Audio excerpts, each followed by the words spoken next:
So as most of you guys in here know, I'm a Hager Scholar. My name is Carlee. I'm a senior in high school. I'm an early college student.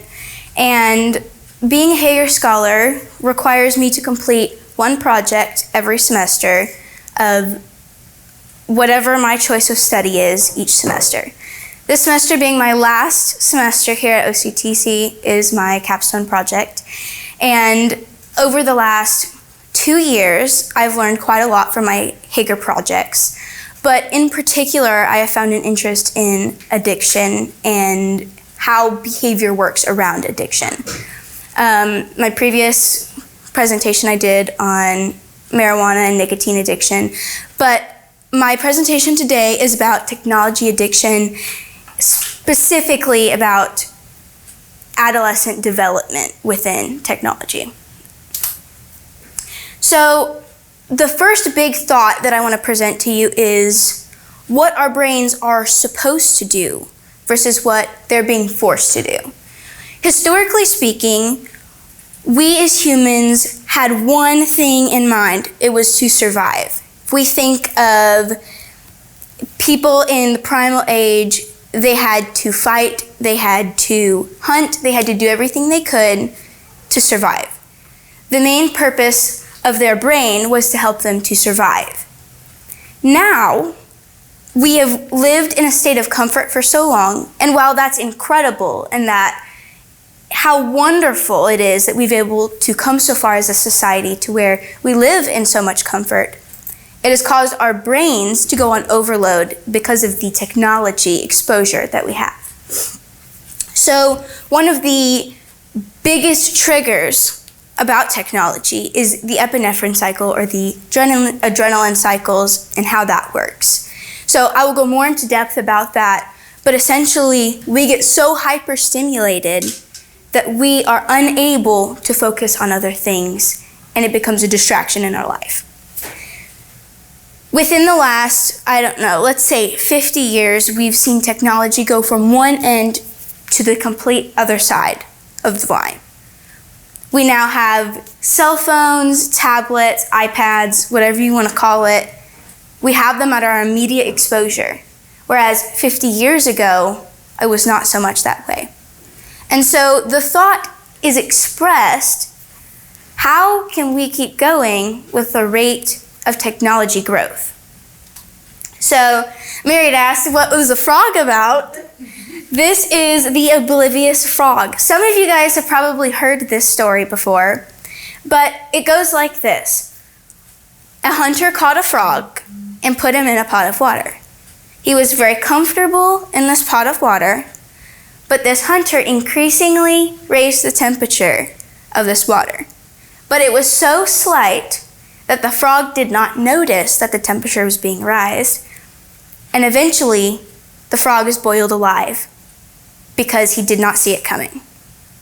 Whereas if the hunter would have put the frog into the boiling hot water immediately, they would have jumped out scared for their life. I want to relate that to technology exposure and what we have now. It can seem like it was very quickly adapted within, let's say, the last 50, 30 years. But if we take a look at that, people have had technology growth over their whole lifespan. For people who are older, they have gone from one end of technology to the other, but it's been over decades. Whereas for most of us, I'm an early college student, I don't know life without technology.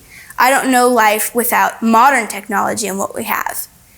So I want to prompt the question as you guys are listening to this presentation, how hot is it getting and how quickly? Just to keep that thought in your mind. So looking at this chart, this was in 2020, this data was collected. And if you look at this, the things that make us who we are, caring for people, having human connection, being who we are as people, getting ready, exercising, doing our homework, being in school, most of those things are outweighed by the online screen time that these adolescents are spending.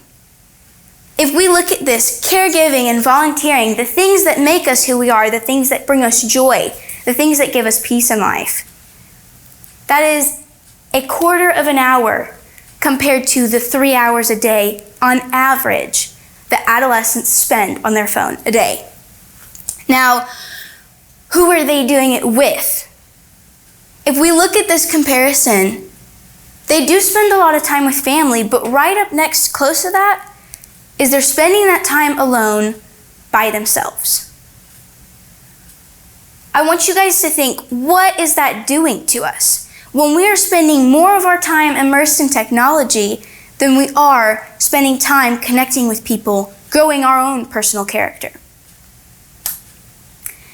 I want to tell you guys about a specific case I read in one of the books that I read called Glow Kids. This particular book was focused on technology addiction in the adolescent brain. The Department of Defense contacted the author of this book. He is a clinical psychologist specializing in technology addiction. And they said, I want you to look into this case. They had 5 cases that there was children's death, and the cause of death for these children was labeled on their death certificate as death by electronic distraction. These moms and dads who were in the military were getting so distracted that they were either neglecting their children or were not watching them well enough that they got hurt and ended up dying. 5 separate cases to where they had to name it death by electronic distraction. Now, when we think of that, these are the people that are defending our country. These are strong, diligent people who we are expecting to take care of our country. As of 2016, 97% of all American children ages 2 to 17 play video games. That's roughly 64 million children. The point I want to drive home with this case is, if we cannot expect one of the most incredible people in our country that take care of our country to have the ability and the restraint to say, no, I'm going to put this away. I have responsibilities. I have my children that I have to take care of. If we can't trust them to do what they're supposed to do, how can we trust teenagers, or better yet, 7-year-olds? How can we trust them to have the restraint to be able to say, okay, I have work I have to get done. I have responsibilities I have to do. It's really, really interesting because the prefrontal cortex is not developed at this point when they're teenagers or young kids. The prefrontal cortex controls impulses. Already, young people are known for being stupid because they don't control their impulses. It's just a well-known fact that everybody says. But if you add something that can be incredibly detrimental to the mix, I want to prompt the question, why is this okay? How have we gotten to the point where we're saying it's okay to have unlimited screen time? So the next question probably a lot of you are thinking is, okay, so what's the big deal? What does it actually do to us? There are several medical conditions that can result from extended exposure to technology. One, we have seen a lot of cases of depression increase because of extended technology addiction. During COVID, I'm sure a lot of you can relate to this. You were stuck behind screens, and because of that, you were unable to connect with people. The human brain strives on connecting one-on-one, interpersonally, with one another. And when that is limited to behind a screen, and it's limited to, I'm liking your post on Instagram, it doesn't do the same effect chemically to our brains with the dopamine rush. We have seen in the last 30 years an 800% increase in ADHD, particularly in children. Now, this isn't to say that technology causes ADHD, but we as humans might have genetic flaws, And within those genetic flaws, there's an on-off switch. And when we do things that we are not usually meant to do, our bodies are not used to or made to do them, it can turn that switch on. So we have seen in the last 30, 35 years an 800% increase in ADHD. They're unable to focus. Children are unable to sit still. They've lost their attention span. They've lost their ability to be bored. And that's a horrifying fact, because when you are unable to be bored, there's no creativity. In addition, sleep deprivation has become a huge problem. When teenagers, young children stay up all hours of the night on phones, tablets, whatever it may be, it's decreasing their health. And as an adolescent in this particular case, people who are on extended periods of time with technology addiction, it can actually physiologically challenge their brain formation. So with that, there comes a lack of motivation. People procrastinate more. They have no motivation to get up and do things. I know in my personal experience, if I spend 30 minutes to an hour on my phone after I get home from work or after I get home from school, I am most likely not going to get any homework done for the rest of the night, even if it is for a short period of time. And that's hard to think about, because we think that technology has aided us in so many ways, which it has.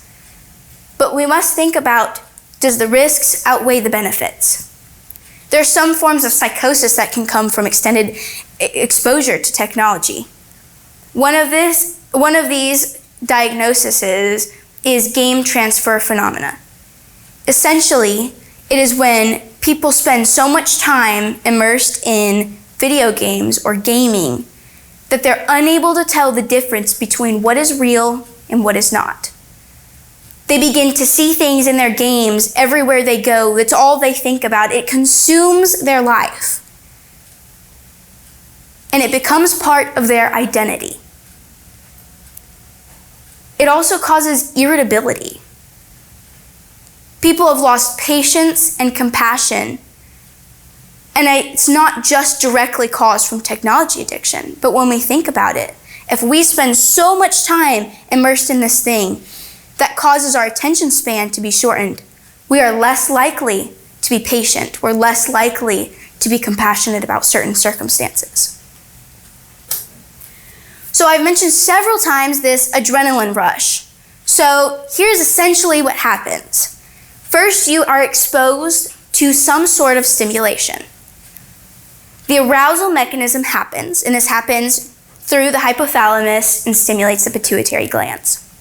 So then the hypothalamus pituitary adrenal axis is then stimulated, which is the adrenaline rush.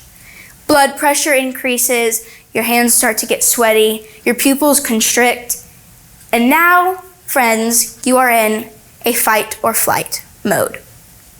The dopamine is simultaneously triggered, which keeps kids coming back for more and more and more. And one of the most shocking facts that I learned is that there have been brain scans on children who have been exposed to technology, who are in the middle of being exposed to technology. And the brain scan is very similar to that of a drug response or sexual experience.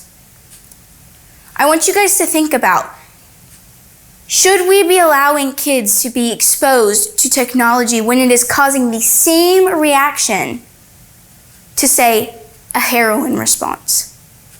It's creating and pulling in that addictive draw. More and more and more. When does it stop? We see now, I'm sure some of you are early college students, and you can think back to a time where you were in elementary school or middle school and they had technology present. I remember going into 6th grade and thinking, wow, I get a laptop, my own laptop, this is great. But one thing studies have shown is that these educational technologies or these educational games that they give us, yes, they do cause some great things to happen. They cause developmental things, a lot of learning experiences. But there's so many more risks that I've discussed that I just don't think that children should be exposed to, especially in an educational system.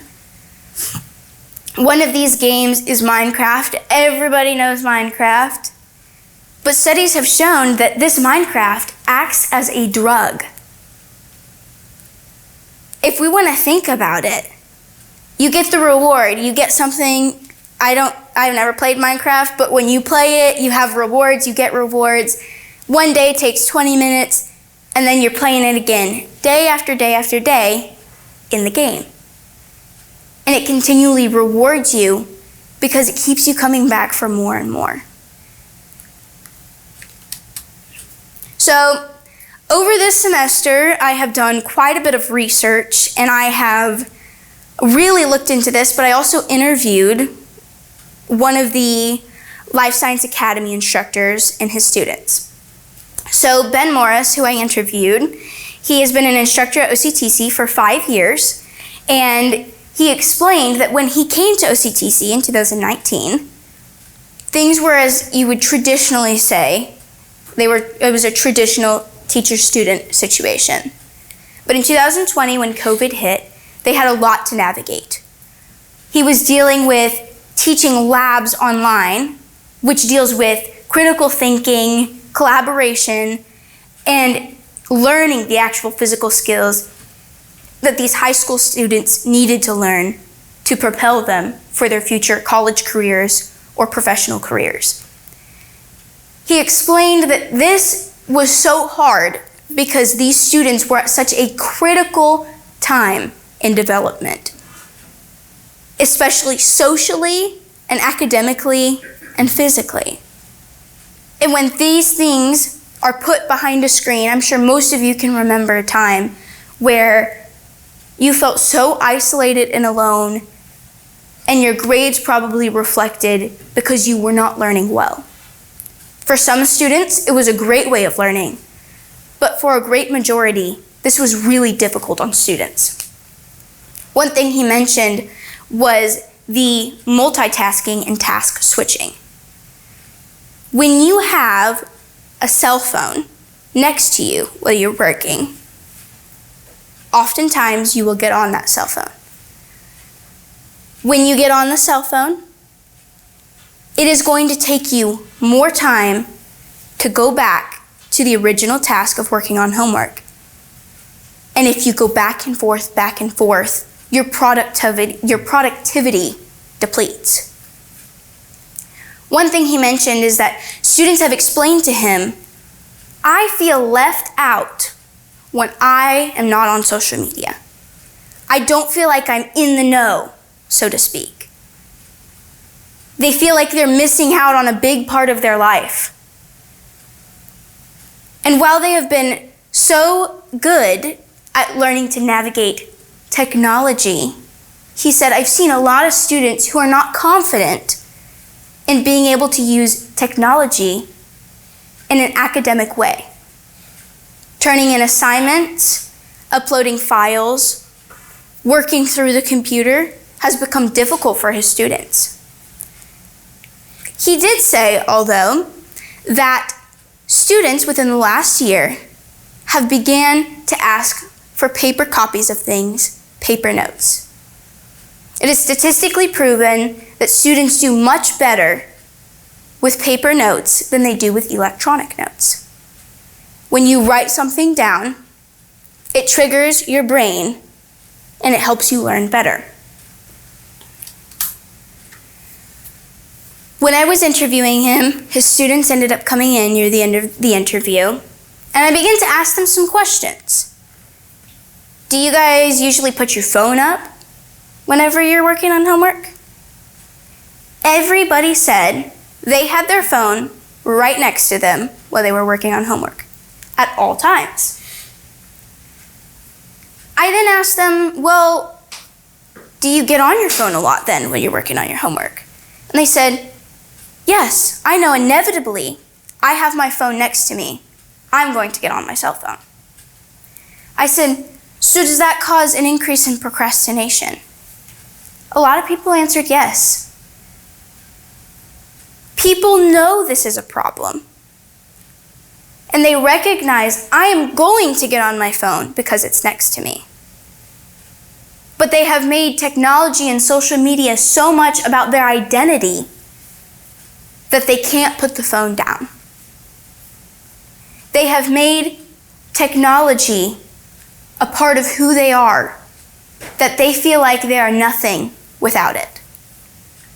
And that broke my heart, because each of you are incredible people, and you have the capabilities to go so far. But if you are limited by your technology, what are you going to do? Who are you going to become? And at what cost? I asked them this question. I said, is this a problem that should be fixed? One student said, I think everybody is just never going to change and it's too far gone to fix the problem and there's nothing we can do. And another student piped up and said, I think it probably should change. But by tone of voice and body language, I wonder, do we really want it to change? And as I've mentioned, this social media thing has become so much of who we are as people that we can't be who we are without it.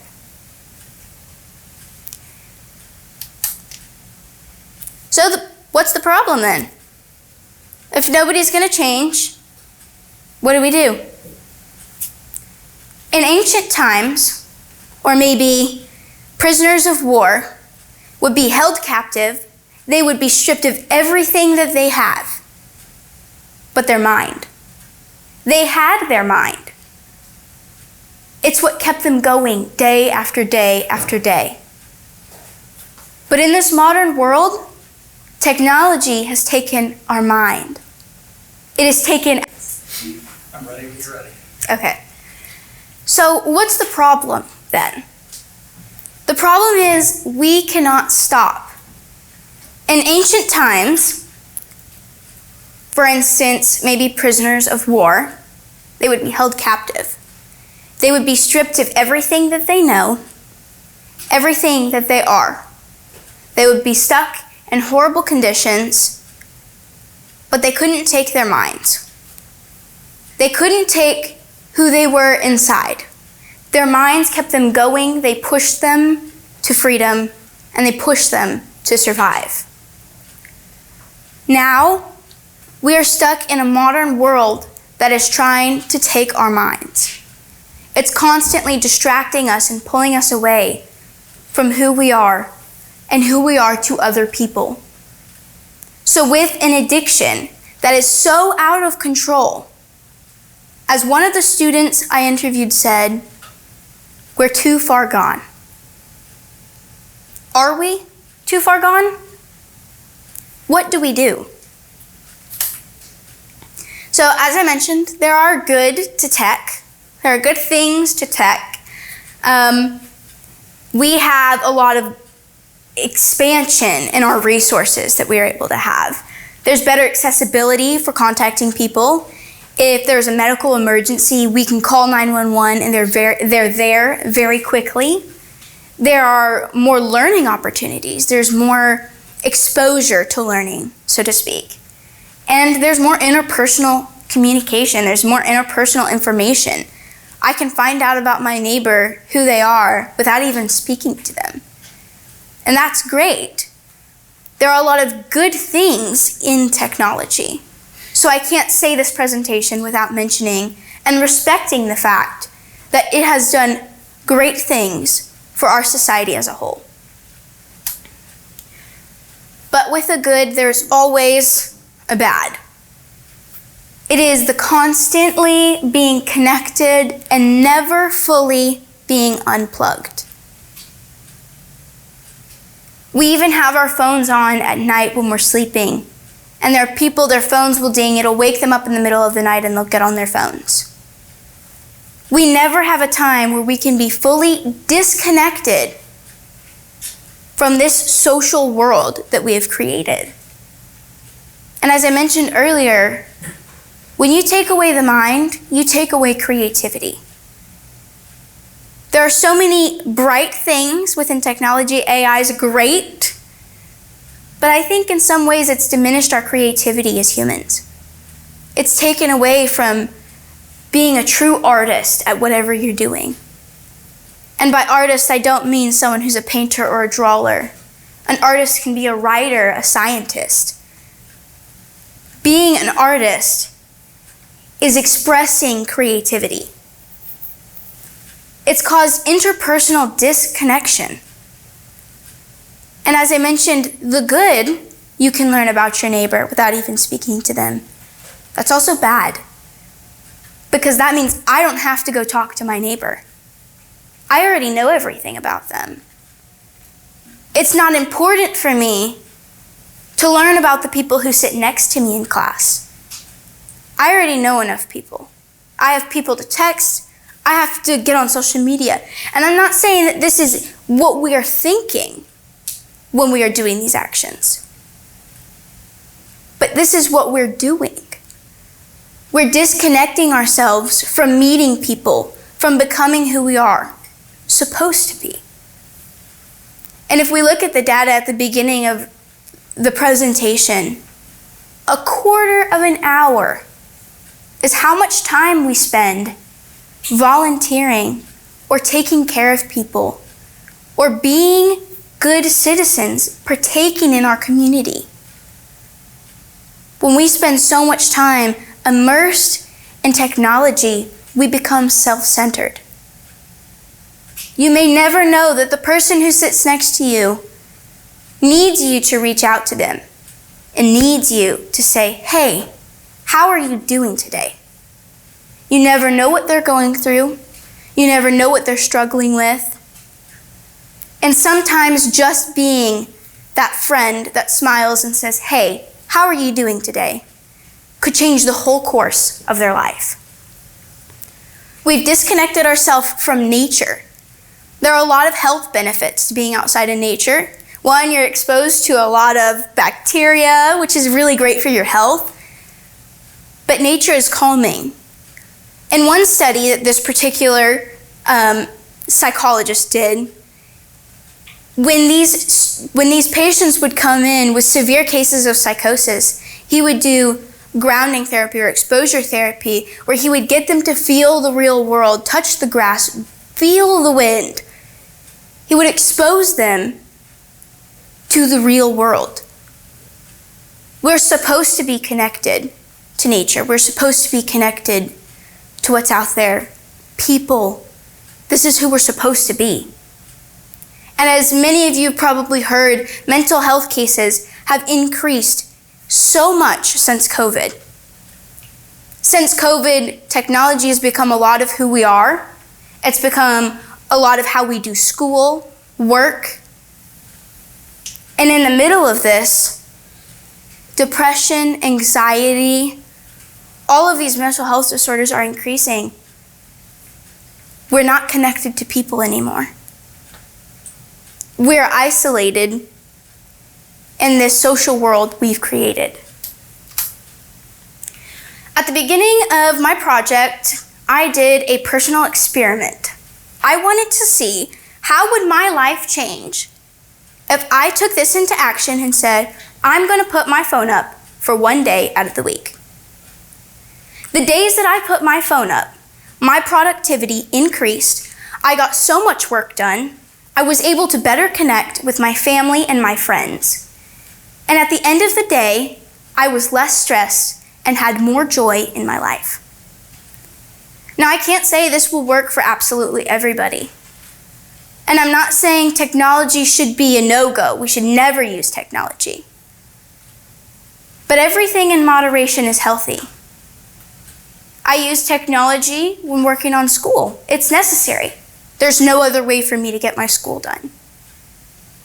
But when my social hour and when my downtime becomes immersed in this and I'm not connecting with people, inevitably I know my mental health will decrease.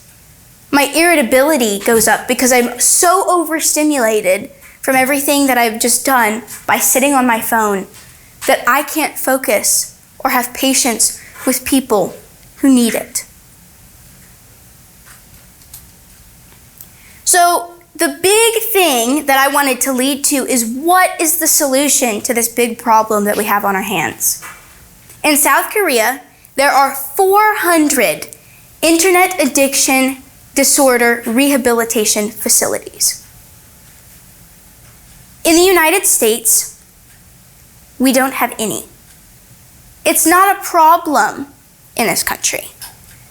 People don't see how much detriment it's causing to our children, teenagers, even adults.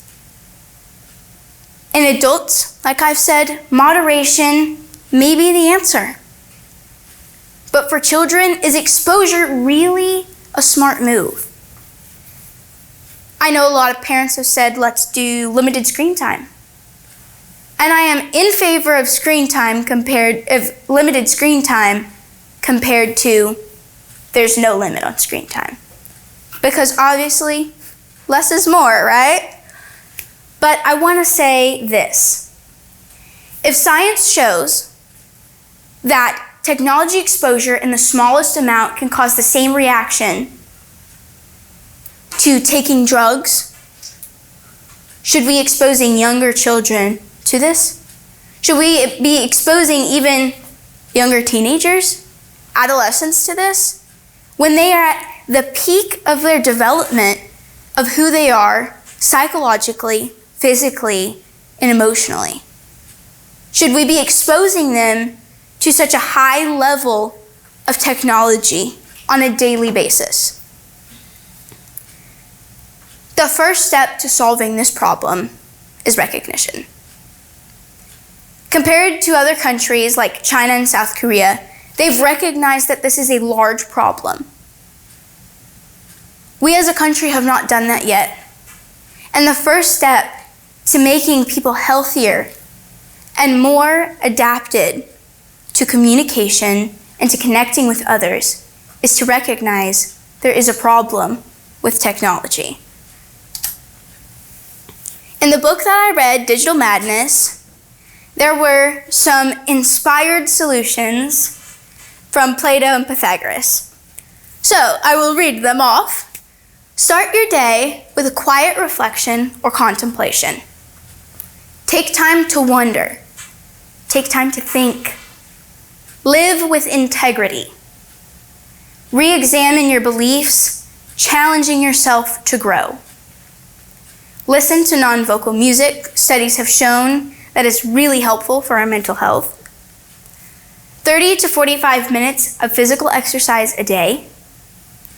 Have lively conversation daily about topics that bring passion, things that mean a lot to you. Value moderation in everything. Anything that can trigger arousal will or can become an addiction. Whether that's substances, alcohol, even technology, anything that can bring arousal can cause addiction. So everything in moderation is the key. Be creative. Be who you're meant to be and express that to people. And lastly, but certainly not least, I think this one is incredibly important.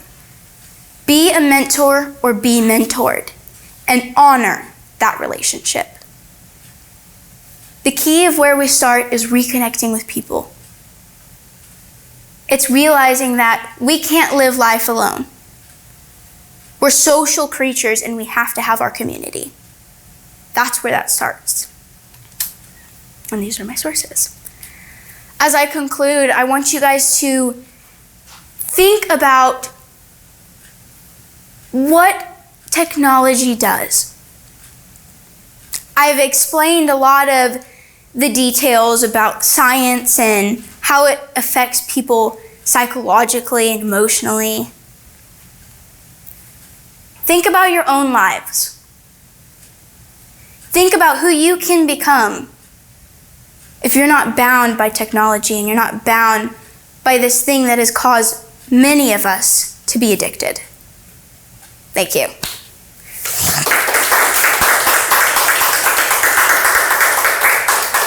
So I'm going to open it up to any questions that anybody has. Does anybody have any questions? Yes. So I know you said that, like, for school, for example, like, you kind of have to use technology to get that done. Do you think that the society that we live in allows for people to relieve themselves from technology? Or do you think that because of the way that society is formed, we have to, like, we're forced to experience the world through, like, technological use? Absolutely. No, I agree that the society that we've created has caused us to where we cannot live without it. Technology is what keeps the world running right now. Without it, education systems would fall apart. A lot of places of work would fall apart. And I'm not advocating for these things to fall apart, but I'm advocating for let's find a solution that frees our minds to be creative, to not be addicted. So, does that answer your question? Yeah, and then, like, to follow up on that, do you think that the solution starts with a systemic change, like, regarding society, or do you think that it starts with the individual person, or do you think that it is both that have to work together? That's an incredible question. I love that. I think in order to change the system, in order to change society, it has to start with us. So it starts with recognition. And while I would love to say, let's change society so everybody else can change, it has to start with individuals like me who are willing to stand up and say, hey, I see a problem. Let's join together with like-minded people that agree with me, and let's make the difference. So I think that's where it starts. It has to start with an individual. It has to start with our own minds and our own thoughts to recognize. Because if it starts with the system, then more likely we're just going to continue in this cycle of this is just how society is. Does that make sense? Yeah. Yeah. Anybody else have questions? Can I just ask a question? Yes, absolutely. Is this not the same argument that we've heard ever since the advent of the printing press made reading material accessible to everyone? That whenever society starts to change due to technology, someone's saying, that's too much, let's not do it. All we're going to do is sit around and read all day, and in an agrarian society that's impossible, someone has to till the fields. I think we had the same thing when music was so accessible. Is this not the same thing? Will we not just overcome it naturally like we have all other challenges throughout history? Yeah, absolutely. I think that's a really great point that you make. I think that the difference between reading or listening to music versus the technology use is what it does to our brains chemically. So with technology exposure, it causes a lot of chemical releases with it's very hyperstimulating, and it causes adrenaline rush cycles. And actually in the book that I read, he expressed that exact argument. He said, many people will say, well, what about reading? People will read these really, really interesting creative books, and it will cause the same, oh, I think about these characters and I think about this. But it's not the same, because with technology you have the constant visual stimulation. And because of that, it's caused it to be more addictive. Now, do I think we're going to be able to overcome this? Absolutely. I think we as humans are so innovative that we have the ability to overcome anything. But the difference is going to be making a conscious effort. Because with any addiction that you're faced with, you have to make the conscious effort to say, hey, I see this is wrong. It's hurting me and it's hurting other people.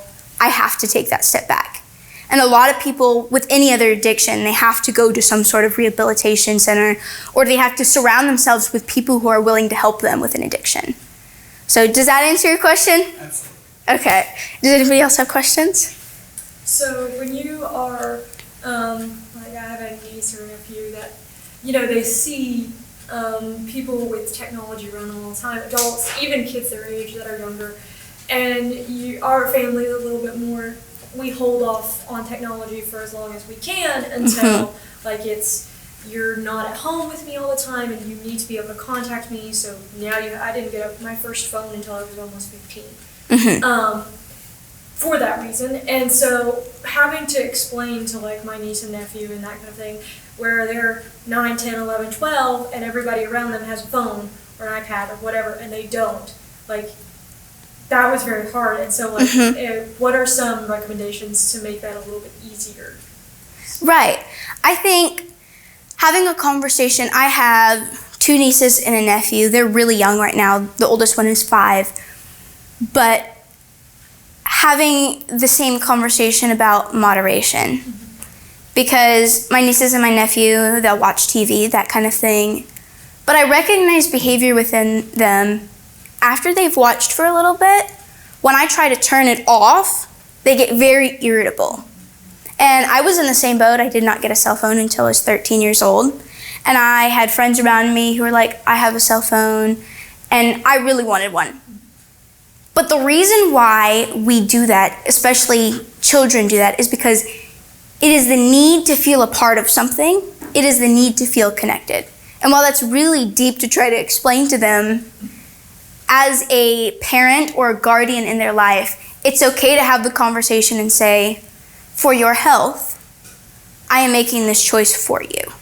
And as parents, guardians, it's okay to set that boundary with your children and explain to them there are a lot of health risks to constant engaging with technology. Does that answer your question?